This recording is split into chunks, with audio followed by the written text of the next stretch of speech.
we doing here? I didn't even know we were recording today. So I figured that since Van Richten's Guide to Ravenloft came out, that maybe we could talk about Van Richten's Guide to Ravenloft. Great. I have not dove deep internet. into the book yet, so I will be playing Michael Allen in this episode. Excellent. Perfect. What's in this bird's apartment?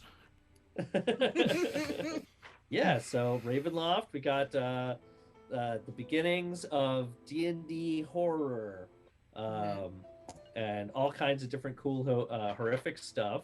Does that mean that it has rules lawyers and cruel dungeon masters? It is low on rules, actually.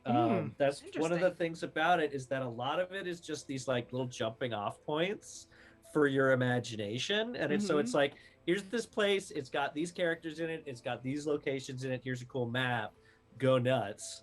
The Domains of Dread are they're all the different little places in Ravenloft. They used to actually all be on a map together. It used to be that Ravenloft was just like a continent in the Shadowfell, where you could go across the borders of one land into another land. But this book has a more like, they're all islands in this sea of mist, and you never know when one of them is going to be next to another one. Like, cool. Like you could be that you walk into the mist and you walk right back into the same one that you left. Yeah, I saw there was a D100 table for them, so I assume it has something to do with that. That's cool. Do you know if anyone's is Strahd or anybody in particular like in charge of Ravenloft, like all the different domains? He's in charge of Barovia, right? Right, but is there anybody like blanket?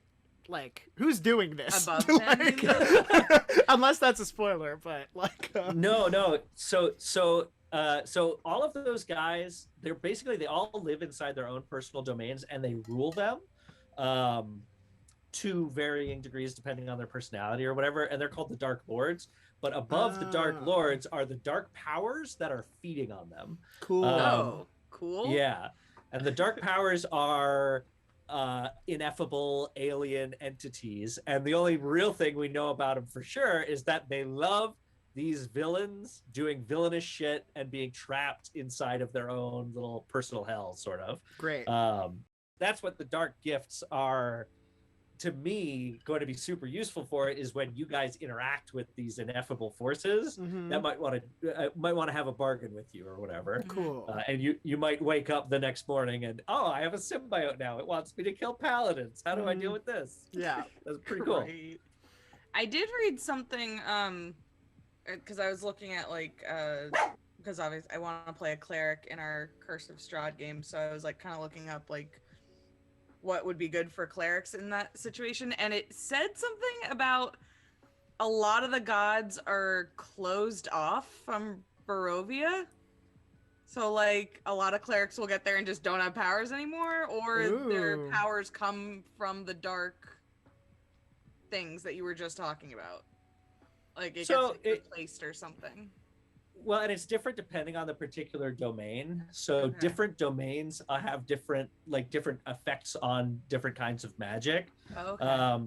In Barovia specifically, cleric powers still work, but you are not necessarily going to be able to connect with your god.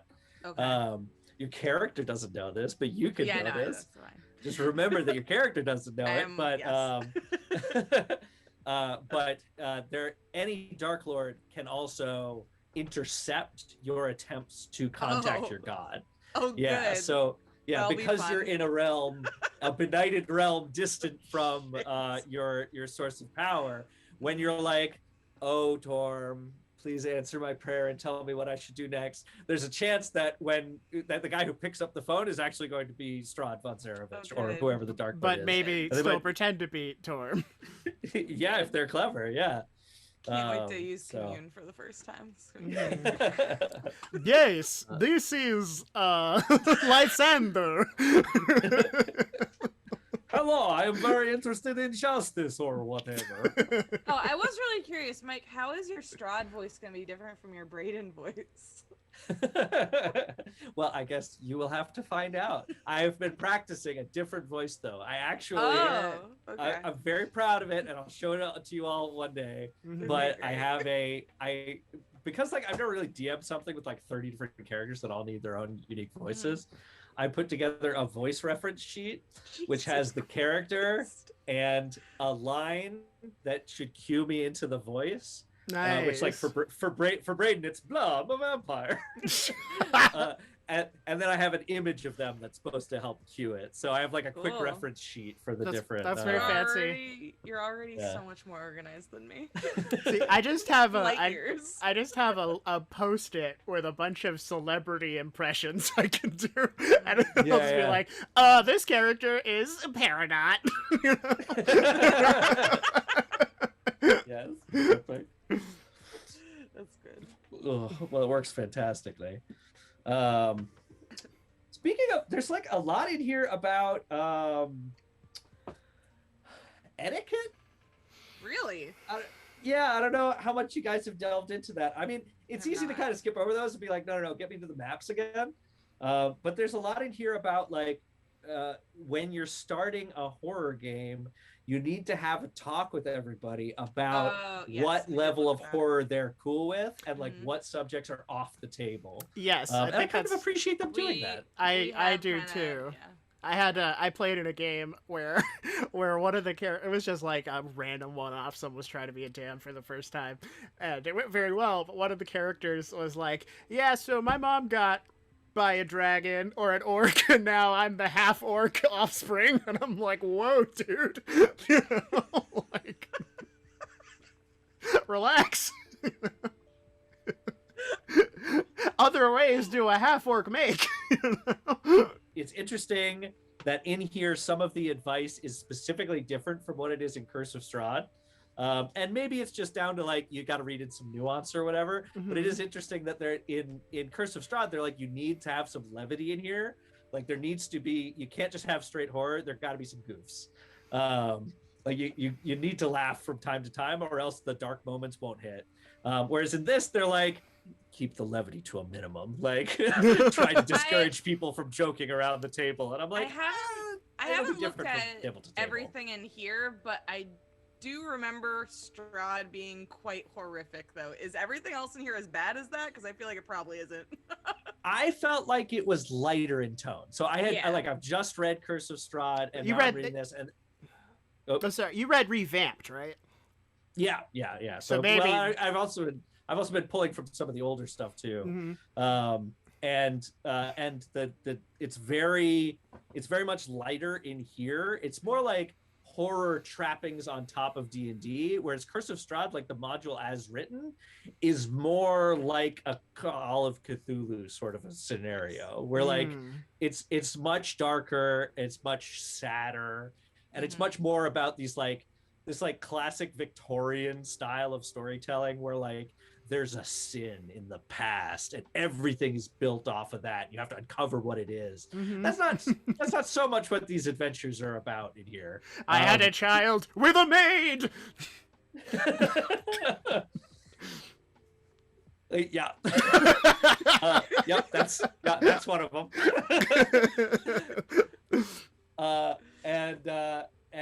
But in here, so there's actually like a really direct comparison because there's an adventure that comes with this, which is cool. I was surprised to find that. Yeah.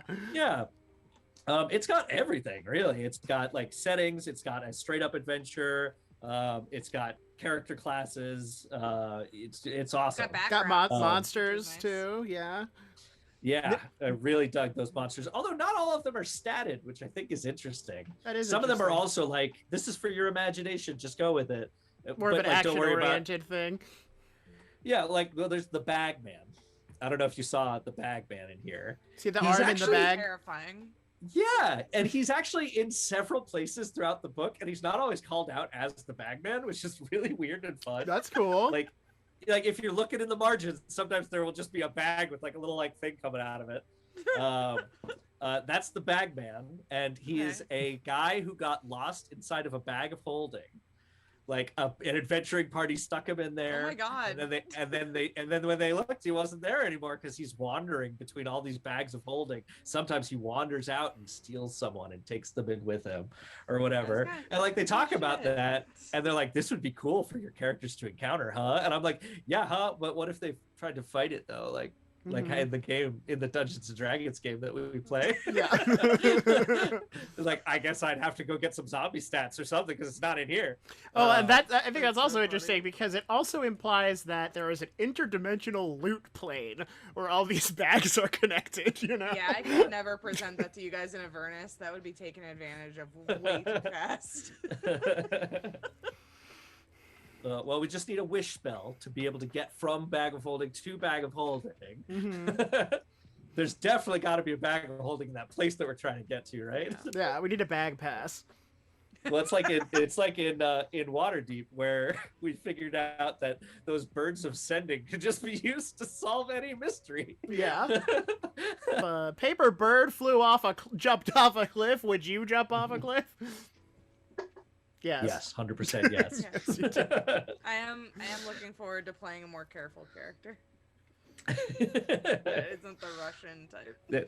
Yes, that will be necessary in the domains of dread, I think. Yeah. Yes, it's fool's Russian, I think is the phrase. Yeah. This is kind of like the Russian. Yeah. Oh yeah. They do spend a lot of time in here talking about how to tell different kinds of horror stories. Oh yeah, I did flip through that a little bit, and I really liked. Like, I kind of thought there was only going to be 4, because that's sort of like how the packaging is presented in a lot of places. Like, get the Eldritch Horror Edition or whatever.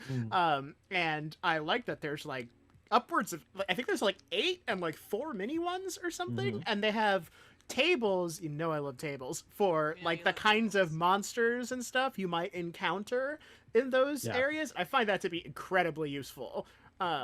Just for some past context on things you could pull in, you know? Like the Star Spawn. Yeah, I love me some Star Spawn, man. Yeah. That's so cool. The whole I liked all of the monsters that they introduce in here are really cool. There's the blood of a lich that didn't manage to make himself into a lich and instead became this blood monster. I'm like, that's pretty cool. Yeah. That's I like that jar, I like the brain in the jar, very Lovecraft classic. And Vampire Mind Flayer, I think is cool also. True. It's big. And the art for it is so cool. So dope. Yeah, so dope. Where are these chapter 5 monsters of Ravenloft? Never mind, I found it. Yeah, it's in the final it's in the final one. I really like what they call the body taker plant. Yeah, that looks very cool. They spend some time talking about its psychology, which made me think less of Invasion of the Body Snatchers and more of Little Shop of Horrors. Yes. Where it's like these plant creatures are just super egotistical. Like, they mean well. They think that your planet will actually be much better once they're running it. Mm-hmm. Well, I think one thing that's great with the monsters is they seem to be making a real effort to present the uber version of a lot of existing things. Like there's like the golem made of zombies, which had like big Gideon the Ninth vibes, or like they have stats for like a really powerful werewolf, you know. And it's nice that you don't have to just like guess like here's what we think this super duper boss of this werewolf campaign should be. I just got to Nosferatu. And there's some Nosferatu, plural. What? Well, Nosferatu in this, they're like, basically like, you know how vampires, they look like people, but when they want to do vampire stuff, they turn into a monster? Nosferatu are the monster they turn into. They don't have the ability to turn and be handsome like people. They're just the monster version. They're like the OG vampire demon thing. Pretty cool. Also, the Nosferatu in the movie was a Nosferatu. His name was Count Orlok. Yeah. So it's not unprecedented. So this book also deals with a bunch of stuff about like, so you have the domains of dread, and each one is an island to one degree or another. There are a couple of exceptions that are really cool that I definitely want to talk about because they're my favorite ones. Because there are some of them that travel between the other domains of dread for one reason or another. Cool. But then the book also talks about characters and peoples that go from one to the other. Like the Vistani are kind of based on the Romani people, and they have these wagons, and they're just master mistwalkers. Where that's like their main thing is they travel from domain to That's domain. And like Barovia is like their home turf, but they go to all these different ones. This book actually also introduces like specific characters that are really cool. Introduces or like revisits some of these characters, and it definitely changed the flavor to be much more forgiving for a lot of them. Like Van Richten himself is presented much more favorably. And he's like a goth part of Volo. He's Van Helsing, basically. He's straight up Van Helsing. That's always been his whole deal. And it used to be that he was a complete loner, and the only person he ever took under his wing really was Esmeralda de Avenir, a Vistani woman who became like his prodigy for a while. Is she the one in the front? But in this, yeah, she is. She's on the cover. And there's great art of her in here. She's really cool. But Van Richten himself, in this, he's more like the Giles for a found family of all these different monster hunters that travel throughout the mists. Dope. Which is cool. Really it's much more forgiving of him as a character. There's also a whole tragedy in here. So after having read Curse of Strahd, I was introduced to Van Richten and his like personal tragedy. Which like he used to be a doctor, like a medical doctor, and he became a vampire hunter when in a whole bunch of other story that you might find out in the campaign of Curse of Strahd. Long story short, his son got turned into a vampire and he had to kill him. Oh, he's this Count Olaf looking guy. Yes, he looks just like Count Olaf, and that was the first thing that I said to Mike as well. He's really cool. Don't read his stat block too closely, or else there's a big spoiler for Curse I will of not, Strahd of course, yeah. But now he has all of these people that are like his adopted children. And I saw in the table of contents Erasmus Van Richten, which is the name of his son, and he's detailed as one of these mist wanderers. And I'm like, how's he wandering the mists if he got killed in Van Richten's tragic backstory? And it's because now he's a ghost. He's a mute ghost who communicates through emojis. Like he creates like colorful little paintings to try and tell you what's up. Paints emojis. Yeah, he's a mute ghost who only communicates through emojis. And his dad can't see him. His dad doesn't know that he's there. And he doesn't want anybody to tell his dad because he knows it'll just make him upset. But he's always in the background trying to help his dad out. And I'm like, that is so cute and kind of heartbreaking. Yeah. That's awful. Yeah, but one of the biggest changes in the vibe from Curse of Strahd to this is shown really well in the adventure that's presented in the back of this one, which is sort of a retelling of the first module part of Curse of Strahd. And long story short, they're both haunted houses. So you know that that's what you're getting going in. But in Curse of Strahd, it's a house that is going to torment you, sort of. And it's totally up to you to, like, the players to figure out the mystery of what the heck is going on there. And what's going on there sucks real bad. It's a bad time for sure. Whereas and you're all alone. Like, it's just the players in there. That's it. Whereas in this one, not only are you encouraged to bring along a couple of these other adventurers, like as NPCs, to be helping you out. And so, like, if the players aren't figuring something out, they're paranormal investigators, so they can, like, nudge them in the right direction or whatever. Which is already way more forgiving. And some of these guys they look fun. Like, they have there's like a Sherlock Holmes and not Moriarty, his friend, Sherlock Holmes' friend. Watson, yeah. Wow. There's a Holmes and Watson duo, and they're married, and one of them's in a wheelchair, and they're so great. Oh, cool! Is that them? Yeah, I saw them. That's cool. Yeah, they're super great. There's also the Weathermay Foxgrove twins, who have like a pair of pet foxes. Great. And like that, and they're super cool. Cool. Well, it seems like, from what you're describing about the original Curse of Strahd, it seems like that has a lot more of a DM focus. Like, if you had a very cruel DM, you could have a very miserable time in it.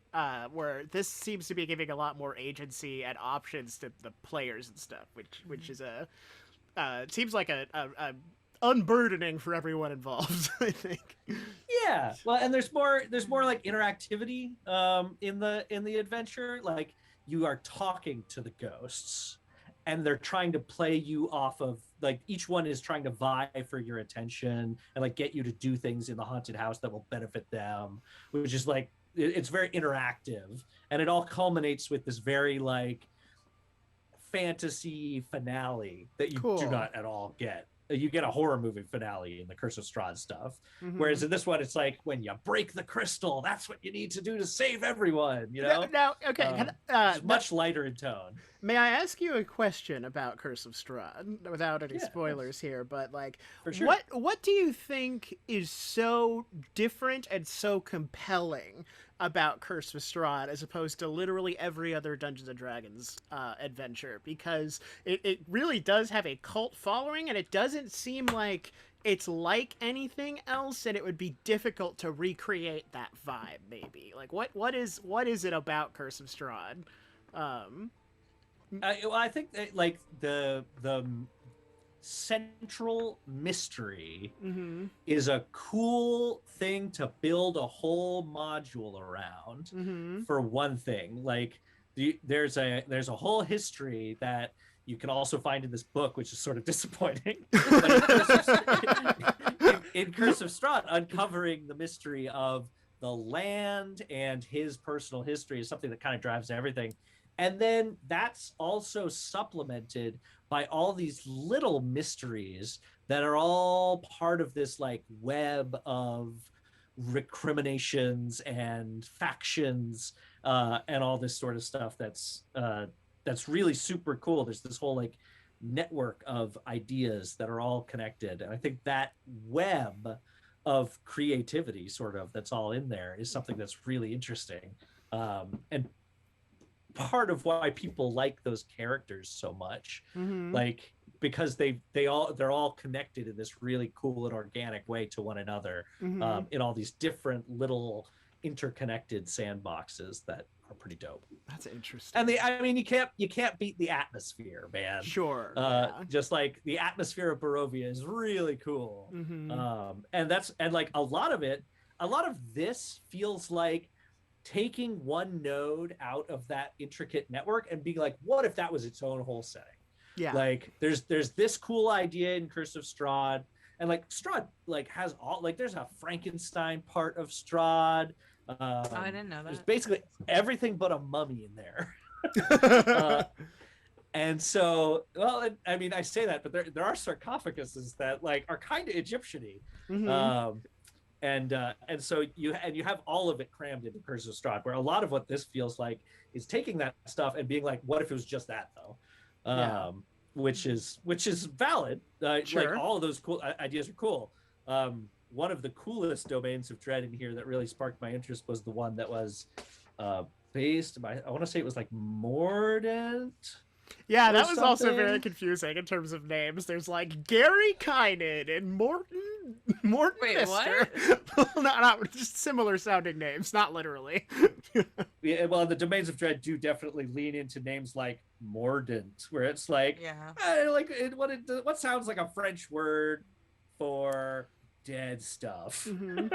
There's What if Macabre. that, yeah. All right, I'm looking at Mordant now. Domain Don't of the act- Haunted. Don't look at Morden, apparently. Oh, no? Shit. No, sorry. It turns out I was actually talking about Lamordia. Very different. Extremely. Okay, Lamordia. That very different. Domain of Snow and Stitched Flesh. What? I read that out loud as Stitched Flesh. And in Lamordia, your main antagonist is a female Dr. Frankenstein. Okay.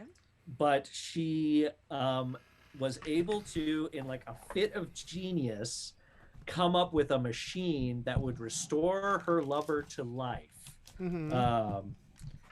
and she did it, and she's never been able to replicate it since, and she's been driven to try and figure out how she did it. How did I do that thing? Now, Cool is bit. is the lover the Frankenstein made of all the different parts and stuff? How's he feel about this? He's like, shouldn't we be hanging out? Just like, how does she feel about it? oh, forgive me. Let me re-examine my own personal biases. Well, and so it's this Dr. Frankenstein lady, and basically her lover that she has to bring back used to be her Igor. Like it was her assistant in doing all of these like grave robbing experiments fell ill, and now she's trying to like get her to be brought back to life in a way that's like cool with her. Yeah. And she's like, none of this is cool with me. I am not cool. I am not cool with any of this. This all sucks. Yeah. That's sick. And I don't know how it's presented in the book, but I do like the way that it's presented on Roll20, where it has like the name of the domain, what is the domain of, as I said, this one was Snow and Stitched Fletch. But then it has the Darklord name, and then it says like what genre it is. So this one says body horror and gothic horror. And then it has hallmarks. So amoral science, bizarre constructs, frigid wilderness, and mutagenic radiation. That's great. It has talismans, which are an animated finger, glowing minerals, and preserved limb. That's cool. Yeah, so that's, and the talismans kind of factor into how you get from one to the other. Basically, like the best way to get to one of these islands in the mist is by having something from there, so a trinket. And that's one of the tables that's in here is Gothic trinkets. Cool. And it's weird shit you might find. Yeah. They don't all lead to another domain of dread, but some of them do. Some of them are these mist talismans. And if you wander into the mist, you can use it like a divining rod to lead you there, to lead you to one of these other islands. That's really cool. Okay. Yeah.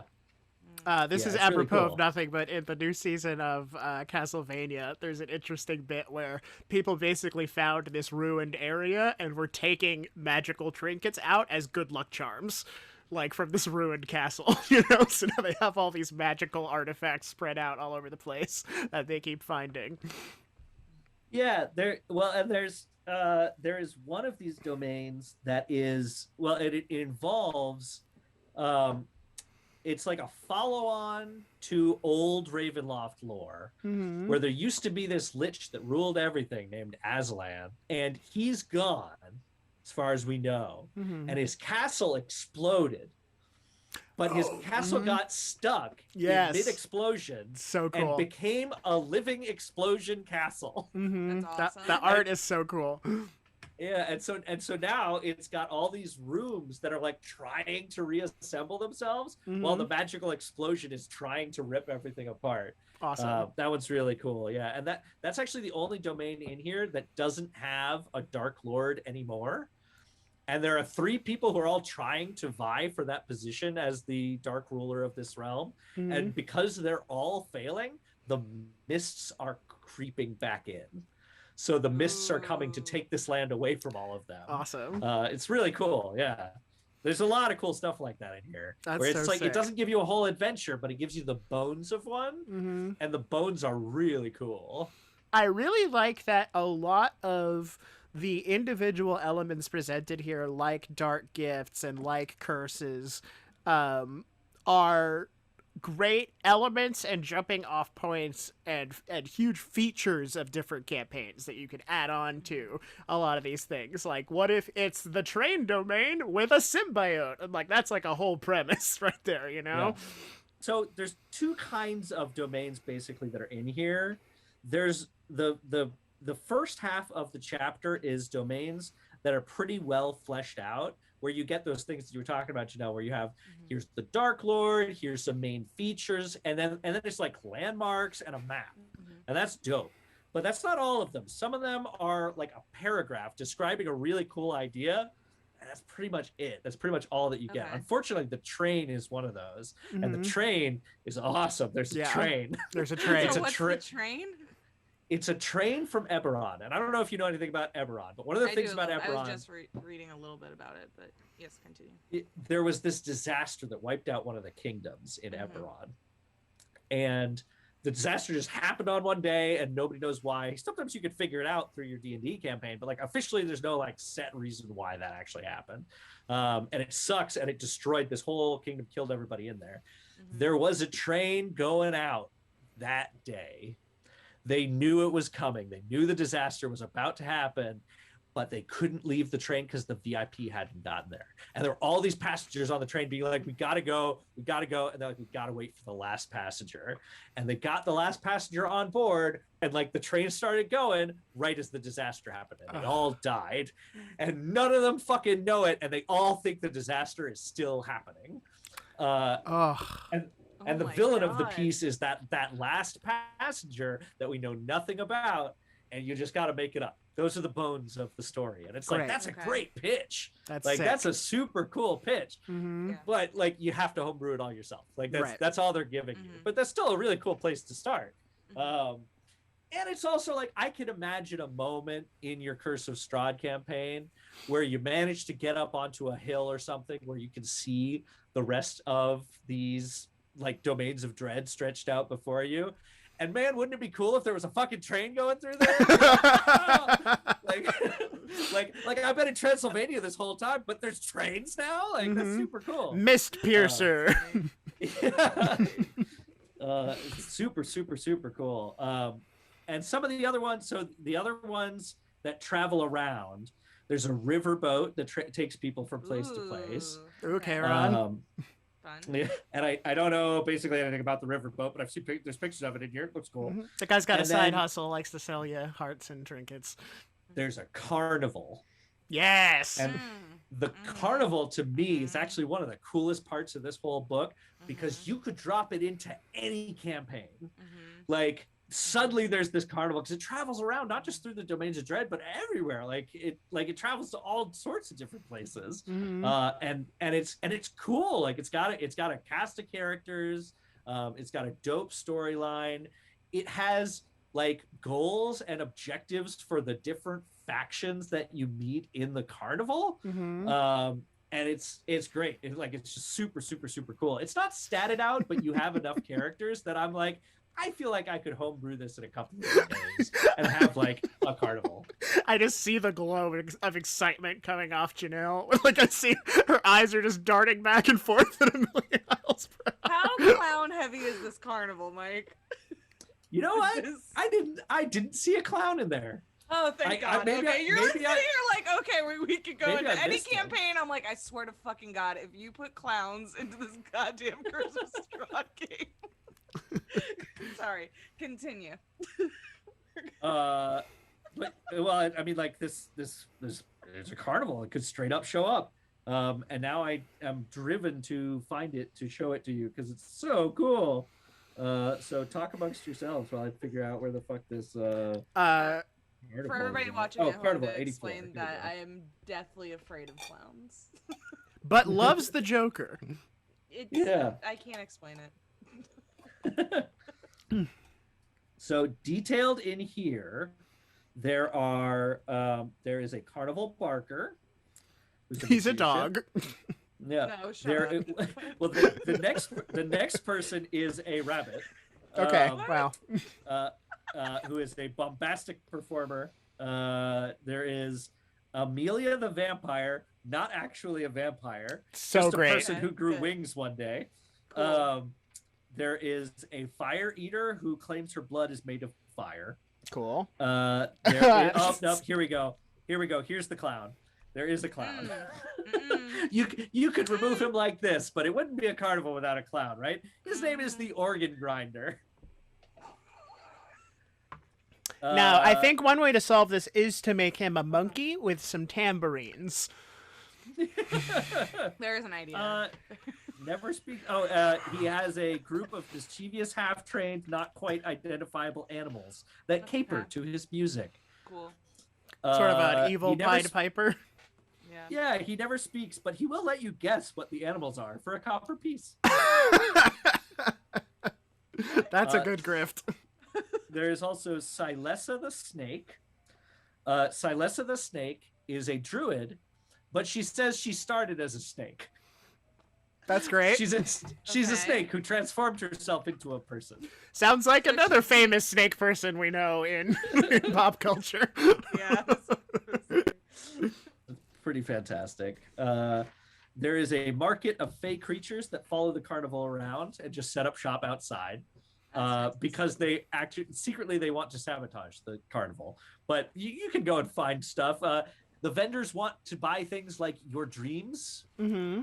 I thought you were gonna say it's like the thing in Florida where they just sell like mediocre bongs and Trump t-shirts. And...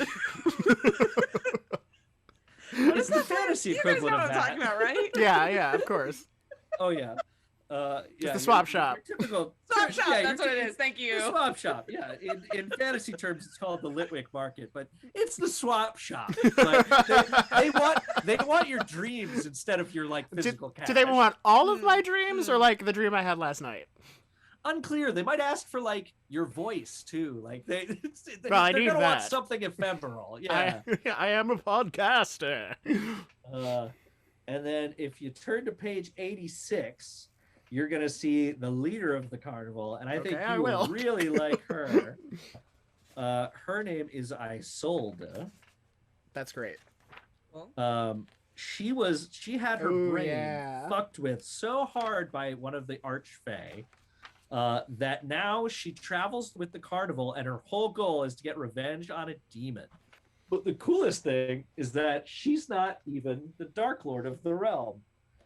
That sword is. Dun dun dun. Cool. She's got like a lightsaber looking thing. So is she like a hex? Yeah. Or not a hexblade. She's a warlock with the hexblade patron, I guess. Oh, she has the sword is a holy avenger. Oh. Cool. And It's not she- the and holy she- avenger, but it is one. Right. Apparently, she uses the Cambion stat block. Whatever. Oh, okay. Ooh, Yeah, cool. You guys fought those in. Yeah, Everest. and she's an Eladrin. Yeah. Who's a holy warrior devoted to the pantheon called the Seldarine. Janelle, you'll be familiar. Yeah, I'm aware of the Celdering. Thank you.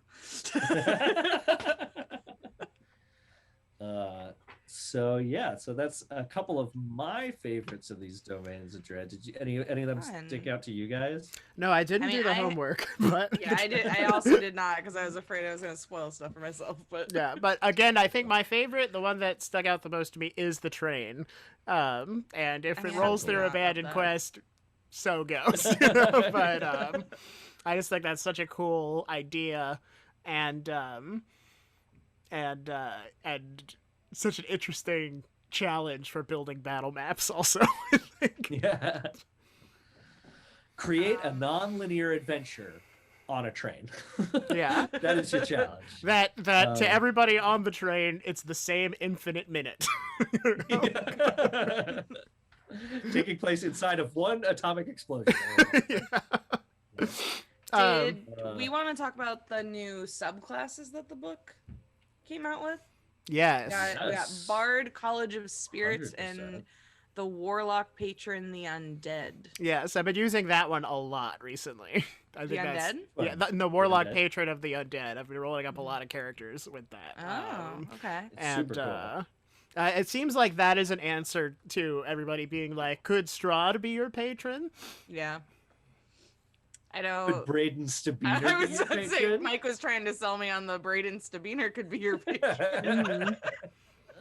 But it's also mechanically it's pretty cool because it has this whole thing where you get bonuses for assuming a monstrous form, which like Braden does that, but he just does it as flavor when he does it when he does his rage. Like we just like agree that that's what's happening, but it's not happening mechanically. Mhm. But in here, it's happening mechanically, and like it makes different things happen. And taking on that form as a warlock gives you certain buffs, which is pretty sweet. Mhm. I am into that. Carlina is rolling up a Bard College of Spirits. Yes, the seance mechanics I think are really cool. Very fun. Yeah. Yeah. And the whole it's cool that it gives like a wild magic almost flavor to the bard, and I don't know a whole lot about bards, but that felt new to me. Where you roll, and then what kind of bonus you can give out is determined randomly on this table. Are you talking about the Tales from the Beyond feature at level 3? Yeah. So you get this table of all these different stories you can tell, and each one has its own unique benefit. Like, for example, you can tell the story of the dragon. When you tell the story of the dragon, the person you told it to gets to breathe fire real quick.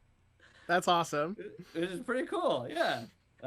So, and it's a random. Action. It's a D12. Yes, it's a D12, then, and it takes the place of their bardic inspiration. Right. Which is crazy. It'll be fun to flavor these things. Like, Carlina wants to make a Vistani character who uses a Taroka deck. So it's possible that we'll take these tales that you're telling and connect them to a Taroka card. Cool. Okay. Which is speculated in the art for this chapter, which shows as their example of a bard using the spirits. It shows showing a Taroka card as their example of the story. Which is there's super also cool. a thing that says there's spiritual focus, so these bards can use the Taroka deck as a spellcasting focus, which is really cool. They also could use a candle, a crystal ball, a skull, a spirit board, which I assume a spirit board is a Ouija board. Is that... Yeah, it appears in the back of the book. Okay. Yeah, it's a non-Hasbro trademarked Ouija board. Gotcha. You know it's potent magic if Hasbro has it copyrighted. But yeah, there's a whole new spirit board in the back that you can print out. Or if you're like me, you'll immediately be like, oh man, if I could get my CNC working, I'm sure that I could sell these for like $50 a pop. Because like it's super cool looking too. Like it's got a real cool look. The D&D version of a Ouija board. With like the planchette has like 2 like raven skulls on it. It's really cool. That's sick. A very minor thing that I had read when I was looking through like the character creation chapter in this that I thought was like an interesting thing to think about when you're making a character was how it very specifically said you need to think about what your character is afraid of when you're playing a horror game, because it's like really important that that is incorporated into the game and that you know how you're gonna like your character is going to react to those things. I thought that was because I've never really thought about like what my characters are afraid of. Like I've thought about their goals, I've thought about like their backstory, but like having them have like a very specific tangible fear has never been like something that like I've concentrated on. But if you're gonna play a horror game, that does seem like really important. Yeah, and I appreciated those there. So I said at the beginning of this that it's rules light in this book, but that's not entirely true. There are a lot of actually really clutch new mechanics that are introduced here. And they're great for horror games because the D&D rules are not necessarily super forgiving in terms of letting you play with that kind of stuff. There are kind of optional sanity rules and stuff that are kind of murky for me, like setting up a sanity score for people ahead of time and stuff just doesn't feel very D&D. But they added a new stress mechanic, which is really cool. So when your characters see somebody that they know die, or see something that's haunted, or like they're in the middle of a room full of ghosts or whatever, you can give that, or they fall into a trap, you can give them a point of stress, which is a permanent -1 to ability checks. Oh gosh. It's just sitting there. Yeah. And then you could get rid of it by taking a day to chill out or whatever. You can enroll as a DM. There are some suggestions. Like also you could remove curse, or a healer healing you might remove the stress. But it's a super cool mechanic. And then what you were talking about were the seeds of fear, which is a super cool thing because it's not only so when you start out, you want to pick a seed of fear. You want to pick one of these things that your character can be afraid of, which is cool, like a phobia. But there are situations where that can be given to you. So okay, I didn't know if spiders climb all over your body and make you make death saving throws, there's a seed of fear for spiders for your character. Cool. So you've got a little mark on your character sheet reminding you spiders suck. Be afraid of spiders. And then if you role play that fear, the next time it's relevant, you can get a point of inspiration for doing that. Good to know. Yeah. So it's there's this really cool like risk reward stuff built in. And it's really good. And I really like that. That's some of the stuff in chapter 4. Pretty great. That's your horror toolkit. That's also where the survivors are found for dungeon masters. Speaking of like, if you don't have time to roll up a character or whatever, or if you're trying to just put together a game with people who aren't necessarily super interested in that, they're not called sidekicks. They're called survivors. And they're they have basically like monster stat blocks. So they're very simple stat blocks. But they're basically like equivalent to like the stats of basically like a level 1 character. And then they have specific level up abilities that level them up to level 3, but they're really just like adding another box to the monster stat block for your person. And all the abilities that they get are based around being like a guy in a horror movie, basically. So like you have an ability that makes you super scared of something, and then you can run away from it better. Or like you could let out like a blood-curdling scream that gives you advantage on your next throw or whatever, but it also attracts everything around you. That's great. Well, whenever you guys feel like we've covered everything and want to wrap up, sure. I have a fun game for us to play, but only when we're done. But what is this game? Well, bring it up. Okay. I think we're there. Okay, great. Well, Michael, thank you for leading us through this new book. I'm sorry I did not read more of it beforehand, but it's all good. I kind of sprung it on you. But I think this is going to be a very fun campaign that will be starting soon, probably in like June or July. Your Curse of Strahd campaign. I'm ready to go tomorrow, so as soon as possible. I mean, I'm so excited. Yeah, me too. We'll talk about scheduling after we finish this thing. Well, guys, in honor of the release of Van Richten's Guide to Ravenloft, it's time for us to play Creating a Darklord, the only game where we, as a lightning round in collaboration, create a Darklord with exactly 5 seconds to provide an answer for whatever the thing is here on the table. We're going to skip the dark reflections as we don't have and jump right into past lives. Are we ready to play? Yes. Oh, yeah. Bring it on. What's your name, young man? Where do you hail from? Scarful. Scarful, huh? Well, welcome to the show. And who's this over here? Prism. Prism and Scarful, welcome to the game. Today you'll be playing for Internet Clout, the most valuable thing of all. You're going to have exactly 5 seconds to select an answer to the questions I will pose to you, and at the end you will hear a sound such as that gong, or perhaps these bats. Okay. Oh, good. Okay. Yeah. And if you can't choose something, I will choose something. Are we ready? Sure. Yes. Yeah, let's go. Okay, first of all, what is the name of your Darklord? Prism. Didn't we just do that? No, that was your name. Your name is Prism. Shit.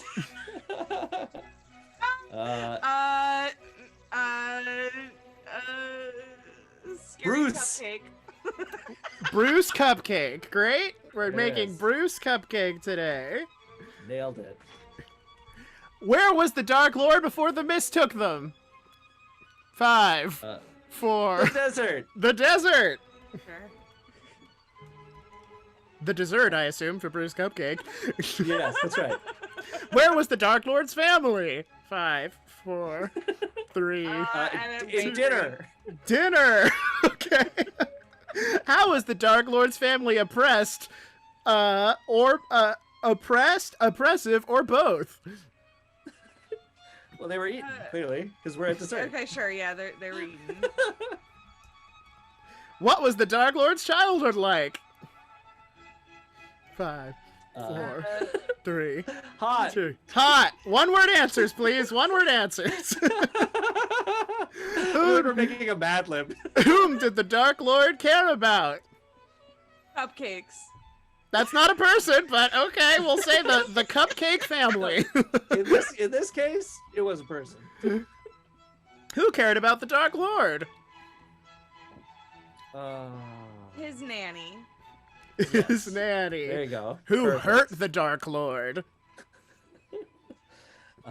3. The 2. baker. The baker. Oh, okay. Getting complicated now. Whose respect or love did the Dark Lord crave? Oh God. 5. There's Four. a famous food critic. A famous food critic. I'm Okay. just leaning in. What did the Dark Lord value? Oh, sprinkles. Sprinkles. All right. We Sprinkles, finished very the first round of creating a Dark Lord. Can we just go back and reiterate what we just did? No. You have 1 sentence and 10 seconds to come up with what is the Dark Lord's ideal? What do you mean by ideal? What does that mean? Community. Together we can conquer anything. Great community. Together What? we can conquer anything. It's an ideal. You know, like in Dungeons and Dragons. Oh, never fucking mind. What Sorry. is Sorry. what is Bruce Cupcake's bond? Oh God. His undead Frankenstein nanny. His undead Frankenstein nanny. He still got her. And what is his Got her. now what is his flaw? He has Oh, a sweet God. tooth. Sweet tooth. Love it. Yep. Now, who wants to tackle table 1? Oh, is this Ooh, where we me, need the me. dice? Okay. Okay. I'll go Michael. first. Roll a d10. All right. The result of the D10 is 7. Bruce Cupcake assumes everyone is lying to him, even his most trusted allies, and constantly tests their loyalty. That's why the nanny's undead. She's been tested too many times. That's true. We're gonna Yep. we're gonna skip these irredeemable acts for later and move right on to the next Jesus. questionnaire. Get ready. You're gonna have 5 seconds to provide a 1-ish word answer to these There you go. questions. Number 1, what was the first depraved act the Dark Lord chose to commit, and how did their ideal encourage them down this path? Okay, the ideal was community. Mm-hmm. Uh-huh. Three, He stole two. his siblings' cupcakes and gave it to other people. Stole And they got very cupcakes. upset. They cried a lot. Stole cupcakes for everyone else from sibling. Very dark, considering our previous answers. Yes. Cupcakes are people. Number 2, what we was the established that. what was the Dark Lord rewarded, or was the Dark Lord rewarded or celebrated for this evil? Both. Both. Oh, There you go. everybody's right. Did that reaction encourage greater crimes? Obviously. Obviously. Were these rewards earned or justified? Yeah, he gave people cupcakes. Like, I'd be fucking Yeah, I think psyched that's too. fair. Yeah. Yes. Did the Dark Lord repeat or escalate their wickedness to obtain something they selfishly desired? Escalated? Yeah. I was going to say yes. Yes. Oh, sure. Yes, and escalated. Did the future Dark Lord realize they were losing any hope of redemption, yet choose to commit other heinous acts in keeping with their flaw? I'd kind of like to think he's oblivious to the fact that it's bad. Oblivious. We're getting a real good picture of Bruce Cupcake right now. He's kind of a 3-dimensional character already. What evil act was so atrocious that the future Dark Lord's friends and family rejected them? I want to say, like, he went, like, Golem and killed somebody, but for a cupcake. Golemed out. Right? Yeah, like how he... No, you know what I'm saying. I do know what you're saying, yes. Okay. Did the Dark Lord think this was warranted or an unreasonable judgment? It's his precious. It's his precious. How did they react to being rejected? They became reclusive with only their undead nanny as a support structure for their lives. Became reclusive Good. with Franken Nanny. Frank and Annie! When and how did these acts attract the attention of the dark powers? It must have been the moment that he first ate his first cupcake himself. First Started act sampling the goods. Yeah. of cannibalism. How did Oh, the shit, dark? is this going Sweeney Todd? How did the Sweetie Todd more Is that like? where you- How did the Sweetie Todd! How did the dark powers use these acts to craft the perfect prison domain for the Dark Lord? You have 10 seconds. I don't understand the question. Mike, help. It's the desert dessert. The dessert desert. The desert dessert. Desert. Yes, originally it was all just a crazy cake this baker was making, but they took it and they made it an entire realm. Great. Jenel, now roll a d10 for their monstrous transformation. This is exciting. I also got a 7. Perfect. Clouds of incense, insects, poison gas, or smoke leak from the Dark Lord's mouth, fingers, or pores. That is monstrous. He's a rotten cupcake surrounded by Yeah. blood. Clearly. Well, upon the completion of his irredeemable act, the mists dragged them and the lands around them into the domain of dread. This has been Bruce Cupcake of the Desert. And you can expect him soon from our campaign 2 of Abandoned Quest. Oh my god. I mean, that's really fired up the imagination for me. I love the idea of a That's desert where fun. all of the grains of sand are actually little grains of sugar. Mm-hmm. Oh, that is cute. Yeah. It's pretty cool. Yeah, but you're so sweaty, you get so sticky. Yeah. That's why you have the syrup zombies. Yes. Oh, God. Oh no, you're right. That's where they come from. Wait, isn't that just Adventure Time? Yes. Can we just make it? We just built Adventure Time, guys. Yeah. That's what just happened. Mm-hmm. Yeah. Yeah, You sure did. Princess Bubblegum could be a Dark Lord. Mm-hmm. I buy it. Yeah. Some would argue that Just she tick spent all the some time boxes. as a Dark Lord. Yes. Oh, that's funny. Ugh. Yeah. That's pretty great. Well, gang, thanks for There you go. playing. 100%. That was fun. Yeah. That's Van Richten's Guide to Ravenloft in a nutshell. Mm-hmm. Mm-hmm. Well, Yeah. great, gang. Content. Content. Good.